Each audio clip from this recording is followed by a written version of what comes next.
फखरुल हसन जी भी हमारे साथ जुड़ गए, समाजवादी पार्टी के प्रवक्ता। फखरुल हसन जी, अखिलेश यादव थर्ड फ्रंट बनाने की कोशिश में लगे हुए हैं, लेकिन आपको लग रहा है थर्ड फ्रंट का भविष्य है? और बिना कांग्रेस के थर्ड फ्रंट, क्योंकि यूपीए एनडीए की बात होती है देश में तो, और सिंह साहब कह रहे हैं हम तो विकास की नीतियों से आगे बढ़ रहे हैं, थर्ड फ्रंट कुछ दमदार नहीं नजर आ रहा। आपको ये जरूर बताना चाहिए कि एनडीए बचा है या नहीं बचा है। एनडीए के जो योगी 2019 में उनके साथ थे, वो उनके साथ है या नहीं है। एनडीए जैसा आप कुछ गठबंधन है भी देश में नहीं है, क्योंकि भारतीय जनता पार्टी को तो जो लोग 2019 में उनके साथ थे वो छोड़ के जा चुके हैं। अब उनके साथ है कौन? समाजवादी पार्टी अध्यक्ष आदरणीय अखिलेश यादव जी समान विचारधारा वाले दलों को एक साथ एक मंच पे लाने का लगातार प्रयास कर रहे हैं। और कलकत्ता में अधिवेशन के बाद आदरणीय अखिलेश यादव जी ने इस बात को बहुत स्पष्ट किया कि कांग्रेस एक राष्ट्रीय दल और उसको अपनी भूमिका को स्पष्ट करना चाहिए। 2019 का लोकसभा चुनाव था, समाजवादी पार्टी ने बसपा को अब उनकी हैसियत से ज्यादा सीट देके हमने त्याग किया था कि भारतीय जनता पार्टी को हम रोक सके, इसलिए हम बसपा के साथ चले गए थे। आज अगर कांग्रेस को लगता है कि भारतीय जनता पार्टी को हराना प्राथमिकता है कांग्रेस नहीं, तो आप तो गठबंधन में हर बार फेल हुए हैं, चाहे वो कांग्रेस के साथ हो या फिर वो लोकसभा में बीएसपी के साथ हो, और आप थर्ड फ्रंट बनाने जा रहे हैं। देखिए ऐसा ना कि राजनीति में फेल और पास ये चलता रहता है। नहीं, फेल पास बहुत मायने होता है ना फखरुल हसन जी। फेल पास, आपकी जो सहयोगी दल है जिसके साथ आपने बीएसपी के साथ दिया, वो लोकसभा में 10 सीटें जीत गई और आप सिमट गए 5 सीटों के भीतर ही। उसके बाद आ रहा हूं सिंह साहब, जवाब लूंगा। क्या रहा जो बसपा, जिस बसपा को आप कह रहे हैं कि 10 पे चली गई थी, हम 5 पे सिमट गए थे, वो हमारे वजह से उनकी सीटें 10 हो गई थी। नहीं तो विधानसभा चुनाव देख लीजिए, 2014 का लोकसभा चुनाव देख लीजिए, बसपा की स्थिति क्या थी, किसी से छुपा नहीं है। हम और आदरणीय अखिलेश यादव जी, हम तो पूरे देश में समान विचारधारा वाले दलों को एक साथ एक मंच पे लाने का प्रयास कर रहे हैं। और श्रद्धेय अटल बिहारी वाजपेयी जी, वो गठबंधन की सरकार चला चुकी है, लोगों को इकट्ठा कर चुके, तो भारतीय जनता पार्टी को ऐसा क्यों लगता है कि दूसरे लोग जो है इकट्ठा नहीं हो सकते? ठीक है, सिंह साहब जवाब दीजिए। सिंह साहब जवाब दे रहे हैं।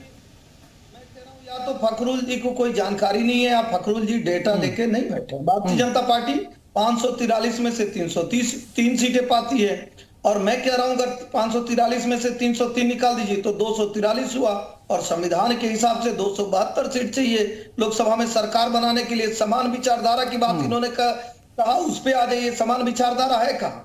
अगर आप 52 सीटें निकाल दीजिए तो आपके पास अगर पूरी विपक्ष एक हो जाते 91 सीट बनी, और समान विचारधारा रहती तो उन्होंने कहा कि कांग्रेस भी वही की जो भारतीय जनता पार्टी, मतलब ईडी सीबीआई का दुरुपयोग करके कांग्रेस को अलग कर दे रहा है, और बिना कांग्रेस आपकी खिचड़ी पक नहीं रही है। अब हम आते हैं कि हमारे साथ है कौन? आपने पूछा, हमारे साथ एक करिश्माई नेता है, हमारे साथ जनता का विश्वास है, वो जनता वोट हमको कर रही है। इसी नाते तो उत्तर प्रदेश, ठीक है, देश का इतिहास। ठीक है सिंह साहब, मैं अंशु अवस्थी जी भी जुड़ गए, मैं उनको भी जोड़ लेता हूं। अंशु अवस्थी जी, बगैर हाथ थर्ड फ्रंट साथ, आपको लग रहा है कि बगैर हाथ के थर्ड फ्रंट कुछ धरातल पर नजर आएगा?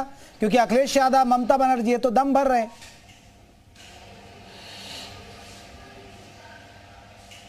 देखिए, कांग्रेस पार्टी दरअसल इन पिछले 5 सालों में जब बीजेपी की तानाशाही चरम पर है, देश की अर्थव्यवस्था लगातार नीचे जा रही है, महंगाई ऊपर आ रही है, बेरोजगारी बढ़ रही है, तो ऐसे समय में जो जनता के मुद्दे हैं वो कांग्रेस पार्टी ने उठाए।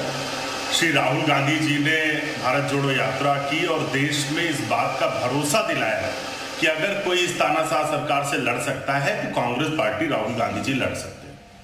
अब ऐसे में जितने भी दल हैं उन सब में कहीं ना कहीं एक डर है कि पूरा देश कांग्रेस के साथ अपोजिशन पार्टी के रूप में जुड़ रहा है, तो वो तरह तरह के बयान दे रहे हैं। ठीक है, उनका अपना अधिकार है, वो अपने बयान दे रहे हैं, और उनको चुनाव लड़ने का भी अधिकार है। वो कोलकाता में लड़े, सिलीगुड़ी में लड़े, जम्मू कश्मीर में लड़े, जहां वो हो वो लड़े। लेकिन ये सभी जानते हैं कि राष्ट्रीय चुनाव में कांग्रेस पार्टी एक राष्ट्रीय पार्टी है, और एक सुदूर, चाहे वो नागालैंड का गांव हो, चाहे जम्मू कश्मीर में हो या लद्दाख में हो, सुदूर भी कांग्रेस का कार्यकर्ता बूथ पर है। कांग्रेस का कार्यकर्ता भारत जोड़ो यात्रा से ऊर्जान्वित है और देश के लोगों को एक उम्मीद बनी।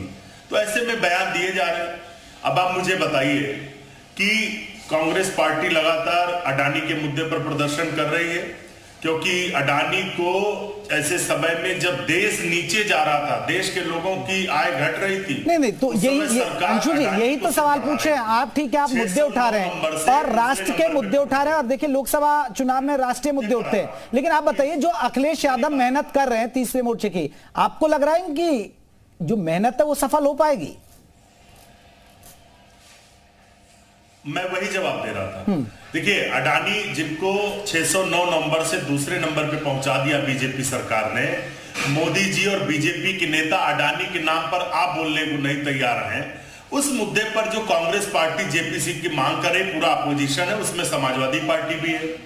तो अब मुझे पता नहीं कि समाजवादी पार्टी के नेता एक तरफ तो उस मुद्दे पर साथ में है, कांग्रेस पार्टी के साथ है, दूसरी तरफ उनके राष्ट्रीय अध्यक्ष कहते हैं हम थर्ड फ्रंट बनाएंगे। साहब, थर्ड फ्रंट हर बार थर्ड आया है, थर्ड। अब देश चाहता है, देश जो चाहता है, देश की जनता जो चाहती है, हमें वो करना पड़ेगा। देश की जनता चाहती है कि पूरा विपक्ष एक हो। आप गांव में चले जाइए, किसी के भी लोगों के बीच में चले जाइए, पढ़े लिखे से लेकर किसान या किसी भी, सब चाहते कहते हैं कि विपक्ष को मजबूत होने की जरूरत है। सरकार मैं फखरुल हसन जी से जवाब ले लेता हूं। अंशु अवस्थी जी, एक छोटा सा जवाब चाहिए मुझे आपसे। अगर देखिए अखिलेश यादव या दीदी तो आप लोगों को भाव नहीं दे रहे हैं, लेकिन आप लोग इनको मिलाने की कोशिश करेंगे क्या भविष्य में कि हमारे साथ आइए? नहीं, हम हमेशा देखिए, हम तो जो देश का उसके हिसाब से चलेंगे। देश का जनमानस चाहता है कि विपक्ष मजबूत हो, विपक्ष एक हो। हम हमेशा चाहेंगे कि जितने दल हैं उनको एक होने की जरूरत है। और जो फखरुल हसन जी कह रहे थे, ये सीट, ये सारी चीजें, अरे इस समय ये सारी चीजें द्वितीय प्राथमिकता है। चलिए अंशु जी, आप मिलाने की बात कर रहे हैं, लेकिन आपको समाजवादी पार्टी भी भाव नहीं दे रही है, सबसे बड़ी बात है। चलिए, ममता बनर्जी तो काफी मजबूत हैं, वो आपको समाजवादी पार्टी भी भाव नहीं दे रही है। फखरुल हसन साहब रिएक्शन कर रहे हैं आपकी बात।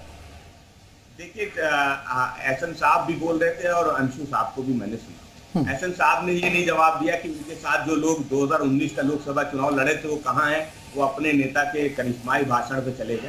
खैर, मैं उनको छोड़ देता हूं कि भारतीय जनता पार्टी क्या कर रही है।